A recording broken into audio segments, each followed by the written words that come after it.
Hello students, welcome to my English class 7। আজ আমি তোমাদের টেক্সট বইয়ের লেসন 12 মাই ডায়েরি এই টেক্সটার অ্যাক্টিভিটিগুলো নিয়ে আলোচনা করব। দেখো, অ্যাক্টিভিটি 1 কি বলা হয়েছে এখানে? Choose the correct answer from the given alternatives. Choose নির্বাচন করো, দ্য কারেক্ট আনসার মানে সঠিক উত্তর, ফ্রম মানে থেকে, দ্য গিভেন অল্টারনেটিভস এখানে যে উত্তরগুলো দেওয়া হয়েছে সেই তিনটি উত্তরের মধ্যে থেকে যেটি সঠিক সেই উত্তরটি নির্বাচন করো।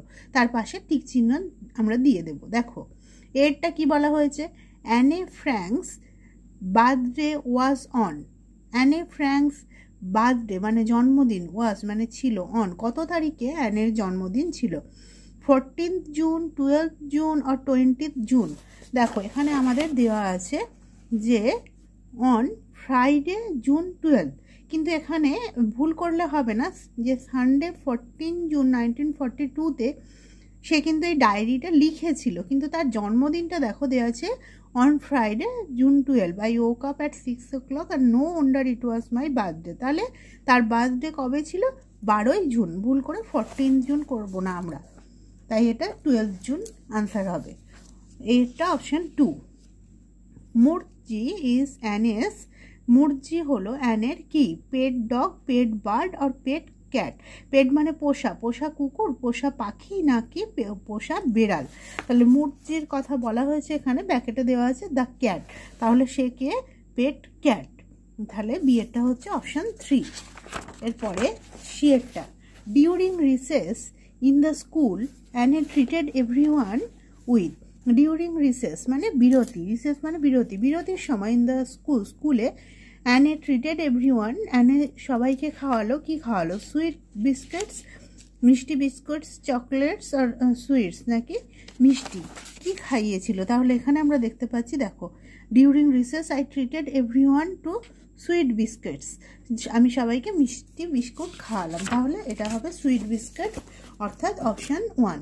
সিয়েরটা হয়ে যাবে অপশান 1। এরপর দেখো অ্যাক্টিভিটি 2। অ্যাক্টিভিটি 2তে কি করতে বলছে? Answer the following questions. উত্তর দাও, দ্য ফলোয়িং কোশ্চেন্স, নিচের প্রশ্নগুলির উত্তর দাও। এরটা, what did Anne do when she could no longer control her curiosity. What মানে কি, ডিড অ্যানে ডু, অ্যানে কি করলো, হোয়েন মানে যখন, she could no longer control, control মানে নিয়ন্ত্রণ করা, হার কিউরিওসিটি, কিউরিওসিটি মানে কি? তার আগ্রহ, তার আগ্রহটা সে যখন নিয়ন্ত্রণ করতে না পারলো, মানে তার কৌতূহল, সে তার কৌতূহল যখন নিয়ন্ত্রণ করতে না পারলো তখন সে কি করলো? এখানে দেয়া আছে, দেখো, then I could bear it no longer, আমি এটা মানে সহ্য করতে পারলাম না, and went to the dining room, dining রুমে চলে গেলাম, হোয়ার যেখানে I received a warm welcome, একটা উষ্ণ অভ্যর্থনা পেলাম, ফ্রম মুরজি দ্য ক্যাট, মুরজির কাছ থেকে একটা উষ্ণ অভ্যর্থনা পেলাম। তাহলে আমরা সেটাই লিখবো। তাহলে সে যখন কন্ট্রোল করতে পারলো না তার কিউরিওসিটি, সে ডাইনিং রুমে চলে গেল। তাহলে উত্তরটা আমরা কিভাবে লিখবো? এই হোয়েন থেকে শুরু করব। হোয়েন এখানে সি আছে, কিন্তু আমরা যেহেতু এই সেন্টেন্সটা আগে লিখছি তাই আমরা এখানে সি এর জায়গায় অ্যানেটা দিয়ে দেব। When Anne could no longer control her curiosity, যখন অ্যানে তার কিউরিওসিটি আর দমন করতে পারলো না বা নিয়ন্ত্রণ করতে পারলো না। দেখো, when Anne could no longer control her curiosity, comma, she went to the dining room, সে ডাইনিং রুমে চলে গেল, হোয়ার যেখানে সি রিসিভড, সে রিসিভ পেলো এ ওয়ার্ম ওয়েলকাম, একটা উষ্ণ অভ্যর্থনা, ফ্রম হার পেট ডগ মুরজি, তার পোষা ডগ হবে না এটা, সরি, এটা pet cat, from her pet cat, তার পোষা বেড়াল মুরজির কাছ থেকে সে একটা উষ্ণ অভ্যর্থনা সে পেল। এরপরে দেখো বিয়ের question, which present did Anne see first. Which present মানে কোন উপহারটা, ডিড অ্যানে সি ফার্স্ট প্রথম দেখলো। Why does she refer to it as who, বলছে কেন সে এটাকে বলছে হু, হু মানে যে, যে বলে উল্লেখ করেছে এটাকে। দেখো কোন প্রেজেন্টটা সে পেয়েছিল। তো এখানে আমরা দেখি, বলছে soon after 7 I went to mummy and daddy and then to the sitting room to undo my presents, মানে তারপরে আমি মাম্মি ড্যাডির সঙ্গে দেখা করলাম 7টার পরে এবং তারপর আমি সিটিং রুমে বসার ঘরে চলে গেলাম টু আননো মাই প্রেজেন্টস, আমার উপহারগুলো খোলার জন্য। The first two grit me, আমাকে যে প্রথম অভিবাদন জানালো, ওয়াজ ইউ, মানে তুমি, অর্থাৎ তুমি আমাকে প্রথম অভিবাদন জানালে। এখানে বলছে possibly the nicest of all, সম্ভবত সব থেকে সুন্দর। এখানে ইউ বলতে কাকে বোঝানো হচ্ছে? ইউ বলতে এখানে ডায়েরি। এখানে ইউ, এই টোটাল চ্যাপ্টারটার মধ্যে ইউ বলা হয়েছে। সে ডায়েরিকে সে তার বন্ধু বলে মনে করে, তাই সবসময় সে তাকে ইউ বলে সম্বোধন করে গেছে। তুমি তুমি, সে তার মনের কথাগুলো ডায়েরিতেই লিখছে, তাই ডায়েরিকে সে সবসময় ইউ বা তুমি বলে। তাহলে সে প্রথম গিফটটা ছিল তুমি। তুমি মানে কোন জিনিসটাকে বোঝানো হচ্ছে? তাহলে এখানে তুমি মানে ডায়েরিকে বোঝানো হচ্ছে। তাহলে আমরা উত্তরটা কিভাবে লিখবো? এখানে প্রশ্ন দেখে দেখো। অ্যান্ড দ্য প্রেজেন্ট, উপহার যেটা অ্যানে প্রথম দেখেছিল, দ্য প্রেজেন্ট যেটা মানে হুইচ অ্যানে ফার্স্ট শ প্রথম দেখেছিল, ওয়াজ মানে ছিল, এ ডায়েরি একটা ডায়েরি, হুইচ ওয়াজ যেটা ছিল, পসিবলি, পসিবলি মানে সম্ভবত, the nicest gift to her যেটা ছিল সব থেকে সুন্দর উপহার, টু হার মানে তার কাছে। এর পরের কোশ্চেন কি, সে কেন এটাকে যে বলে উল্লেখ করেছে? তাহলে এটা কি বলবো আমরা? সি, যেহেতু ডাজ আছে ভার্বের সঙ্গে, এই রেফারের সঙ্গে আমরা এস দিয়ে দেবো, refers. She refers to it as who বলে এবার বিকজ দিয়ে কারণটা লিখব। She refers to it as who because, কারণ সি থিংস, এটা থট হবে না, সি থিংস, সে মনে করে it to be her friend, সে এটাকে তার বন্ধু বলে মনে করে। তাই সে বন্ধু মানে সে একটা ব্যক্তি বিশেষ বলেই মনে করেছে, বন্ধু তো একজন ব্যক্তি বিশেষ হয়, তাই ডায়েরিকে সে ব্যক্তি বিশেষ বলে মনে করেছে বলেই সেটাকে সে হু বলে উল্লেখ করেছে। এরপর শিয়েরটা দেখো, who is the author of the book tales and legends of Netherlands. এই যে বইটা, এই বইটার হু মানে কে, ইফ মানে হয়, দ্য অথর মানে লেখক, কে হয় লেখক, অফ দ্য বুক মানে বইটি, tales and legends of Netherlands এই বইটির লেখক কে? তো এখানেই আমরা পাবো tales and legends of the Netherlands by Joseph Cohen. তাহলে এই বইটির লেখককে জোসেফ কোহেন। তাহলে আমরা এটা লিখবো, the author of tales and legends of the Netherland is Joseph Cohen. এভাবে আমরা উত্তরটা লিখব। ডিএরটা দেখো, what did Anne want to do with the money that she got as birthday gift. What মানে কি, ডিড অ্যানে ওয়ান্ট, ওয়ান্ট মানে চাওয়া, অ্যানে কি করতে চেয়েছিল, টু ডু মানে কি করতে চেয়েছিল, উইথ দ্য মানি, মানি মানে টাকা, সেই টাকা দিয়ে, দ্যাট সি গট যেটা সে পেয়েছিল, অ্যাজ বার্থডে গিফট মানে জন্মদিনের উপহার হিসেবে অ্যানে যে টাকা পেয়েছিল সেটা দিয়ে সে কি করতে চেয়েছিল। তাহলে দেখো এখানে দেওয়া আছে, এই যে সে কি কি পেয়েছে সেখানে দেওয়া আছে, তার সঙ্গে দেওয়া আছে অ্যান্ড সাম মানি এবং কিছু টাকা। নাও আই ক্যান বাই, এখন আই ক্যান বাই আমি কিনতে পারবো, the myths of Greece and Rome, the myths of Greece and Rome বলে একটি বই সে কিনতে পারবে সে বলছে। তাহলে সে এই টাকাটা দিয়ে কি করতে চাইছিল, সে চাইছিল একটা এই বইটা কিনতে। তাহলে কিভাবে উত্তরটা লিখবো, অ্যানে চাইছিল, চেয়েছিল পাস্ট টেন্সে, অ্যানে ওয়ান্টেড টু বাই মানে কিনতে, বাই মানে কেনা, কিনতে, টু বাই বলে বইটার নাম, the myths of Greece and Rome with the money that she got as birthday gift, সে ওই টাকা দিয়ে যেটা সে জন্মদিনের উপহার হিসেবে পেয়েছিল। এরপরে অ্যাক্টিভিটি 3 কি বলছে, arrange the following sentences in the proper sequence মানে সাজাও, দ্য ফলোয়িং সেন্টেন্সেস নিচের বাক্যগুলোকে সাজাও, ইন প্রপার সিকোয়েন্স মানে সঠিক ক্রমান্বয়, মানে কোন সেন্টেন্সটা কোন ঘটনাটা আগে ঘটেছে এবং কোন ঘটনাটা পরে ঘটেছে সেটা আমরা লিখব। তাহলে দেখো এখানে বলছে, আগে আমরা সেন্টেন্সগুলোর মানেটা দেখে নিই। এরটা, Anne went to the dining room, Anne গেল to the dining room, dining রুমে গেল। বিয়েরটা, Anne went to school with her friends, Anne went to school, স্কুলে গিয়েছিল, উইথ হার ফ্রেন্ডস মানে তার বন্ধুদের সঙ্গে, উইথ মানে সঙ্গে, হার ফ্রেন্ডস মানে তার বন্ধু, অর্থাৎ তার বন্ধুদের সঙ্গে স্কুলে গেল। শিয়েরটা, Anne went to the sitting room, Anne গিয়েছিল টু দ্য সিটিং রুম মানে বসার ঘরে। ডিয়েরটা, অ্যানে ওক আপ মানে অ্যানে ঘুম থেকে জেগে উঠেছিল। ইয়েরটা, Anne went to her mummy and daddy, Anne গিয়েছিল তার মাম্মি এবং ড্যাডির কাছে। তো এদের মধ্যে কোন ঘটনাটা সবার আগে ঘটেছে? যে অ্যানে ঘুম থেকে জেগে উঠেছিল। দেখো, আই ও কাপ, এই জেগে ওঠার ঘটনাটা সব থেকে আগে ঘটেছে, তাই ডি এরটা হবে 1 নম্বর। এরপরে সে কি বলেছে? সে তার কিউরিওসিটি কন্ট্রোল করতে পারছিল না এবং সে তখন কি করলো? ডাইনিং রুমে চলে গেল। তাই এই এরটা হবে Anne went to the dining room, এটা হবে 2 নম্বর। তারপরে সে কি করেছিল? সে তার বাবা এবং মায়ের কাছে চলে গেল, দেন টু দ্য সিটিং রুম, তারপরে সিটিং রুমে গেল। তাহলে বাবা মায়ের কাছে যে গেল, এটা হচ্ছে 3 নম্বর। এটা হলো তাহলে 3 নম্বর। তারপরে সে went to the sitting room, এটা হলো তাহলে 4 নম্বর। এবং অবশেষে সে বন্ধুদের সঙ্গে স্কুলে গিয়েছিল, এটা হলো 5 নম্বর। তাহলে দেখো, ডি এরটা হলো 1 নম্বর, এরটা হলো 2 নম্বর, ই এরটা হলো 3 নম্বর, সি এরটা হলো 4 নম্বর এবং বি এরটা হলো 5 নম্বর।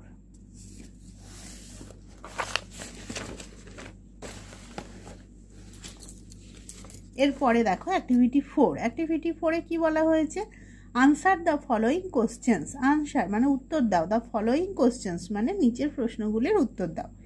এরটা, when did Anne have her birthday party. When মানে কখন, মানে কবে। Did Anne have her birthday party, কবে অ্যানের জন্মদিনের পার্টিটা হয়েছিল। তাহলে কি বলছে দেখো, এই তারিখে কি ঘটনা ঘটেছে? 15 জুনে মন্ডে সে এই তারিখে ঘটনাটা লিখছে 1942-তে, যে I had my birthday party on Sunday afternoon. তাহলে বার্থডেটা কবে হয়েছিল? তাহলে দেখো, সে ডায়েরিটা লিখছে কিন্তু 15 জুন অর্থাৎ সোমবার, কিন্তু বার্থডেটা হয়েছে রবিবার, তার আগের দিন, তার মানে 14 জুনে বার্থডে পার্টিটা অনুষ্ঠিত হয়েছিল। যদিও তার বার্থডেটা ছিল আমরা জানি 12 জুন, কিন্তু পার্টিটা হয়েছে যেহেতু রবিবার ছিল 14 জুন সেদিন। তাহলে আমরা উত্তরটা কিভাবে লিখবো? দেখো, ওখানে প্রশ্ন থেকেই লিখবো আমরা এভাবে, Anne had her birthday party on Sunday afternoon which was dated, যেটা তারিখ ছিল 14 জুন 1942, 1942 সালের 14 জুন। এরপরে বিয়েরটা, what is the lighthouse keeper. What মানে কি, ইজ মানে হয়, the lighthouse keeper, lighthouse কিপারটা কি? তাহলে এখানে আমরা দেখব যে লাইট হাউস কিপার, দেখো, উই শোড এ ফিল্ম, আমরা একটি সিনেমা দেখিয়েছিলাম, the lighthouse keeper, lighthouse keeper. তাহলে লাইট হাউস কিপার কি? একটি ফিল্ম, তাহলে বোঝাই যাচ্ছে। দেখো, the lighthouse keeper is the name of a film which was শোন, যেটা দেখানো হয়েছিল অন অ্যানেস বার্থডে, যেটা অ্যানের জন্মদিনে দেখানো হয়েছিল। শিয়ারটা, who had been Anne's best friend for years. Who মানে কে, had been Anne's best friend, কে অ্যানের সবচেয়ে ভালো বন্ধু ছিল, ফর ইয়ার্স মানে অনেক বছর ধরে কে অ্যানের সব থেকে ভালো বন্ধু ছিল। দেখো এখানে দেওয়া আছে সিন্স দেন, না এখানে এর আগের সেন্টেন্সটা, ফর ইয়ার্স কয়েক বছর ধরে, lines Goossens and Sanne Houtman have been my best friend. তাহলে দুজনের নাম বলেছে, বেস্ট ফ্রেন্ড কারা হয়েছিল? তাহলে লাইস গুসেন্স অ্যান্ড সানে হাউটম্যান তার প্রিয় বন্ধু হয়েছিল। তাহলে হুয়ের জায়গায় আমরা এদের নাম দিয়ে দেব, তাহলেই হবে লাইস গুসেন্স অ্যান্ড সানে হাউটম্যান, তারপরে যা আছে had been Anne's best friend for years, এরা অ্যানের প্রিয় বন্ধু ছিল, ভালো বন্ধু ছিল অনেক বছর ধরে। ডিয়েরটা, where did Anne meet her present best friend. Her মানে কোথায়, ডিড অ্যানে মিট কোথায় অ্যানের সাথে সাক্ষাৎ হয়েছিল, হার মানে তার, প্রেজেন্ট বেস্ট ফ্রেন্ড, প্রেজেন্ট মানে বর্তমান প্রিয় বন্ধু, বর্তমান সব থেকে ভালো বন্ধুর সাথে তার কোথায় সাক্ষাৎ হয়েছিল। তাহলে বর্তমান এই যে বলছে since then I have got to know Jopie de Waal at the Jewish secondary school. তার মানে কি, সেই থেকে জুইস সেকেন্ডারি স্কুলে আমার পরিচয় হয়েছিল জোপি ডে ওয়ালের সঙ্গে। এবং তার পরের সেন্টেন্সটাই কি বলছে, we are together a lot and she is now my best friend. বলছে আমরা বেশিরভাগ সময় একসঙ্গে থাকি আর ও এখন আমার সবথেকে ভালো বন্ধু। তাহলে এই সবথেকে ভালো বন্ধুটাকে জোপি ডেওয়াল, আর তার সঙ্গে তার কোথায় পরিচয় হয়েছিল? জুইস সেকেন্ডারি স্কুলে। তাহলে আমরা উত্তরটা কিভাবে লিখব? অ্যানে ডিড মিট আছে, তাহলে মিটের পাস্ট টেন্স করব। Anne met her present best friend, তার নামটা দিয়ে দেব। Anne met her present best friend, কি তার নাম? Jopie de Waal at the Jewish secondary school. তাহলে জোপি ডেওয়াল তার বর্তমান সবথেকে ভালো বন্ধুর সাথে, জেপি ডেওয়ালের সঙ্গে তার দেখা হয়েছিল জুইস সেকেন্ডারি স্কুলে। এরপর দেখো অ্যাক্টিভিটি 6 বলছে fill in the following chart with information from the text. Text থেকে তথ্য নিয়ে এই ছকটা পূরণ করো। ছকে কি দেওয়া আছে? একদিকে দেওয়া আছে ইয়ার, ইয়ার মানে বছর, আরেকদিকে দেওয়া আছে হোয়াট হ্যাপেন মানে কি ঘটেছিল, অর্থাৎ এই ইয়ার বা এই সালে কি ঘটেছিল লিখতে হবে। আর যদি ঘটনাটা দেওয়া থাকে সেক্ষেত্রে আমাদের কোন ইয়ারে বা কোন সালে এই ঘটনাটা ঘটেছিল সেটা লিখতে হবে। দেখো প্রথমে দেখো 1926 সালে কি ঘটনা ঘটেছে। দেখো 1926 my sister was born in 1926, আমার বোন জন্মেছিল 1926। অ্যাকচুয়ালি এটা তার দিদি বা এল্ডার সিস্টার। তো আমরা এটা কিভাবে লিখবো? তাহলে এখানে কিন্তু মাই সিস্টার লিখবো না, আমরা লিখবো অ্যানের সিস্টার ওয়াজ বর্ন, অ্যানের বোন জন্মেছিল। পরেরটা দেখো দেওয়া আছে the author was born, other মানে লেখক, ওয়াজ বর্ন জন্মেছিল। লেখককে এখানে লেখক অ্যানে ফ্র্যাঙ্ক, অ্যানে ফ্র্যাঙ্ক তাহলে কবে জন্মেছিল সেই সালটা আমাদের দিতে হবে। তো এখানে কি বলছে? অ্যানে ফ্র্যাঙ্ক কবে জন্মেছিল? এই যে বলছে আই ফলোড অন জুন 12, 1929, আমি জুনের 12 তারিখে 1929 সালে জন্মেছিলাম। তাহলে জন্মানোর সালটা কত? 1929। তাই সেখানে আমরা দ্য অথার ওয়াজ বর্নে কি দেবো? 1929। এবার 1933 মানে 1933 সালে কি ঘটেছে, এবং 1938 1938 সালে কি ঘটেছে সেটা আমাদের দিতে হবে। তো দেখো 1933-তে কি বলছে? উই এমিগ্রেটেড টু হল্যান্ড, মানে আমরা হল্যান্ডে চলে গিয়েছিলাম। আমরা মানে তার পরিবার হল্যান্ডে স্থানান্তরিত হয়েছিল। এক স্থান থেকে অন্য স্থানে যাওয়াটাকে বলা হয় এমিগ্রেটেড। তো আমরা তাহলে কি বলবো? যে উইটা আছে, আমরা সেটাকে লিখবো অ্যানের পরিবার, অ্যানেস ফ্যামিলি। উইয়ের জায়গায় অ্যানেস ফ্যামিলি এমিগ্রেটেড টু হল্যান্ড। এবং 1938-এ কি ঘটনা ঘটেছে? এই যে ইন 1938 মাই টু আঙ্কেলস, আমার দুজন কাকা, মাই মাদার্স ব্রাদার্স, অ্যাকচুয়ালি তাহলে তারা কাকা নয়, তারা মামা, মায়ের ভাই। কাকা বা মামা যাই হোক, ইংরেজিতে সবাইকে আঙ্কেল বলা হয়, তাই সে মানে ব্যাকেটে স্পষ্ট করে দিয়েছে তারা হচ্ছে তার মায়ের ভাই। এসকেপ পালিয়ে গিয়েছিল টু দ্য ইউএসএতে পালিয়ে গিয়েছিল। তাহলে সেটা আমরা কিভাবে লিখবো? সে বলছে মাই, আমরা কিন্তু মাই লিখবো না, আমরা লিখবো অ্যানেস টু আঙ্কেলস হু আর হার মাদার্স ব্রাদার, অ্যানের দুজন কাকা যারা ছিল তার মায়ের ভাই, এসকেপ টু দ্য ইউএসএতে পালিয়ে গিয়েছিল। এর পরেরটা ইনফরমেশন দেওয়া আছে দ্য অথার্স গ্র্যান্ডমাদার ডায়েড, অথরের মানে লেখকের গ্র্যান্ডমাদার ঠাকুরমা ডায়েড মারা গিয়েছিলেন। তাহলে বছরটা কবে হবে?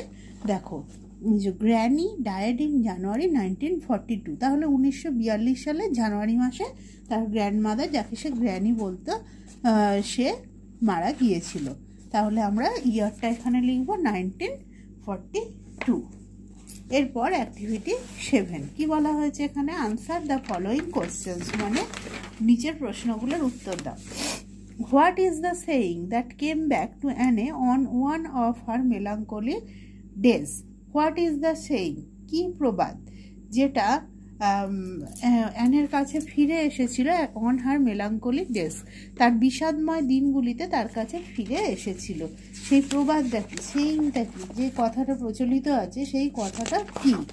সে কথাটা বলা হয়েছে, দেখো there is a saying that paper is more patience than man. তাহলে কথাটা কি? যে কাগজ মানুষের থেকে বেশি ধৈর্যশালী। It came back to me on one of my slightly melancholy days, যেটা আমার কাছে আমার বিষাদময় দিনে ফিরে এসেছিল। তাহলে আমরা কিভাবে লিখব?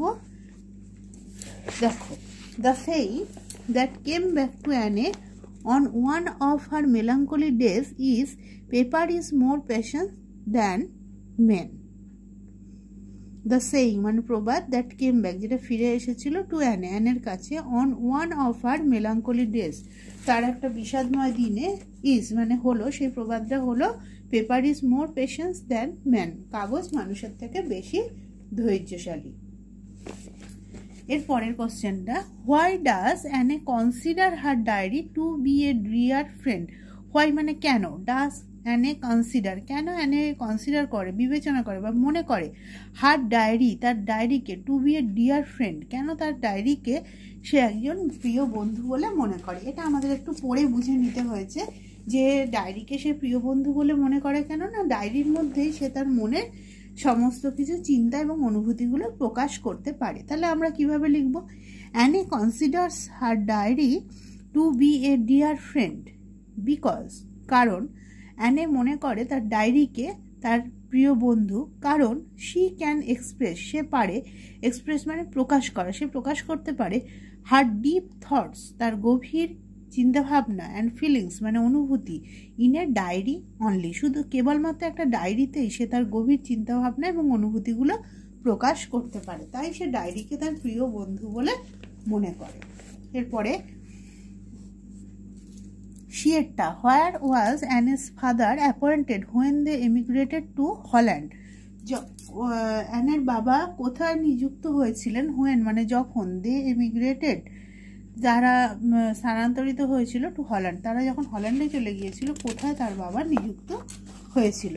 তাহলে দেখো, we emigrated to Holland in 1933, where যেখানে my father was appointed managing director of Travis NV, তার বাবা ট্র্যাভিস এনভির ম্যানেজিং ডিরেক্টর হয়েছিল। তাই আমরা উত্তরটা এভাবে লিখব, হোয়েন অ্যানেস ফ্যামিলি এমিগ্রেটেড টু হল্যান্ড, যখন অ্যানের পরিবার হল্যান্ডে স্থানান্তরিত হলো, হার ফাদার ওয়াজ অ্যাপয়েন্টেড তার বাবা নিযুক্ত হলো managing director of Travis NV, Travies এনভির ম্যানেজিং ডিরেক্টর হিসেবে নিযুক্ত হলো। ডিএরটা, why was Anne's life filled with anxiety? Why মানে কেন, ওয়াজ মানে ছিল, অ্যানেস লাইফ অ্যানের জীবন কেন, ফিল্ড পরিপূর্ণ, উইথ অ্যাংজাইটি, অ্যাংজাইটি মানে চিন্তা বা উদ্বিগ্নতা, উদ্বিগ্নতা বা চিন্তায় পরিপূর্ণ ছিল কেন অ্যানের লাইফ? তো আমরা এখানে দেখতে পাচ্ছি যে সে যেখানে বলছে যে আমরা হল্যান্ডে চলে গেলাম, কিন্তু তারপরেই ঠিক বলেছে the rest of our family, আমাদের পরিবারের বাকি লোকেরা, হাউ এবার যাই হোক, felt the full impact of Hitler's anti Jewish laws, তারা অনুভব করেছিল প্রভাবটা হিটলারের এই অ্যান্টি ইহুদি বিরোধী আইনের প্রভাবটা তারা পুরোটাই মানে ফলভোগ করেছিল। So life was filled with anxiety, তাই জীবন উদ্বিগ্নতায় পরিপূর্ণ ছিল। তাহলে আমরা এভাবে লিখব, Anne's life was filled with anxiety, তার লাইফ অ্যাংজাইটিতে পরিপূর্ণ ছিল, বিকজ কারণ, দো মানে যদিও, অ্যানে হার পেরেন্টস যদিও অ্যানে তার বাবা মা অ্যান্ড সিস্টার বোন এমিগ্রেটেড টু হল্যান্ড হল্যান্ডে চলে গিয়েছিল, but the rest of her family কিন্তু তার পরিবারের বাকিরা কুড নট লিভ জার্মানি ত্যাগ করতে পারেনি, and they felt the full impact এবং তারা অনুভব করেছিল সম্পূর্ণ প্রভাবটা of Hitler's anti Jewish laws, হিটলারের ইহুদি বিরোধী আইনের পুরো প্রভাবটা তাদের উপভোগ করতে মানে ফলটা ভোগ করতে হয়েছিল, তাই তার জীবনে উদ্বিগ্নতায় পরিপূর্ণ ছিল। এরপর অ্যাক্টিভিটি 8 কি বলা হয়েছে, identify which of the following statements are true and which are false. Identify করো কোন স্টেটমেন্টগুলো, কোন বক্তব্যগুলো ট্রু এবং কোনগুলো ফলস, কোনটা সত্যি এবং কোনটা মিথ্যা। Give a supporting statement for your answer, তোমার উত্তরের সপক্ষে একটি যুক্তি দাও, অর্থাৎ কোন সেন্টেন্সটা পড়ে তুমি বুঝলে যে এটা সত্যি সেটা লেখো, বা যেটা পড়ে তুমি বুঝলে এটা মিথ্যা সেটা লেখো। এরটা দেখো, Anne thought that no one will be interested in the unbosomings of a 13-year-old school girl. মানেটা কি, অ্যানে থট দ্যাট, অ্যানে মনে করেছিল যে no one will be interested কেউ আগ্রহী হবে না, in the unbosomings of a 13-year-old school girl 13 বছর বয়সী একটি মেয়ের মনের কথা খুলে বলায় কেউ আগ্রহী হবে না। তো এটা কি হবে, আমরা দেখতে পাচ্ছি যে এখানে বলা আছে যে অ্যানে সেই কথাটাই বলছে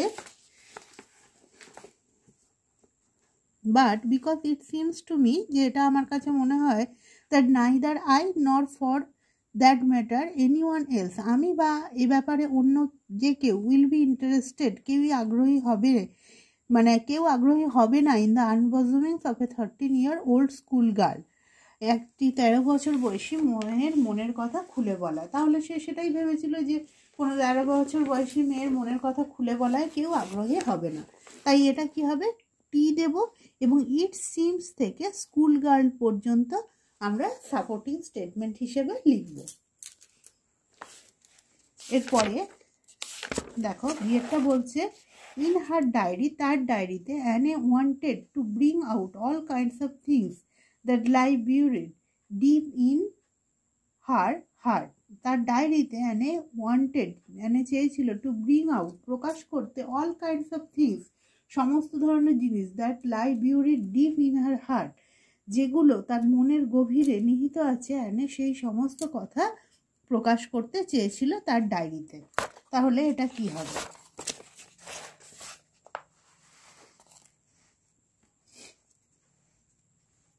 এই যে এটা বলছে, এখানে বলছে সে, I want to bring out all kinds of things that lie buried deep in my heart, আমি প্রকাশ করতে চাই। তাহলে এটা দেখতেই পাচ্ছ, এটা একদমই সেই লাইন তুলে আছে, তাই এটা আমরা কি করব, টি দেব, অর্থাৎ সত্যি টু, এবং এই I want to bring out all kinds of things that lie buried deep in my heart, এটা হবে সাপোর্টিং স্টেটমেন্ট।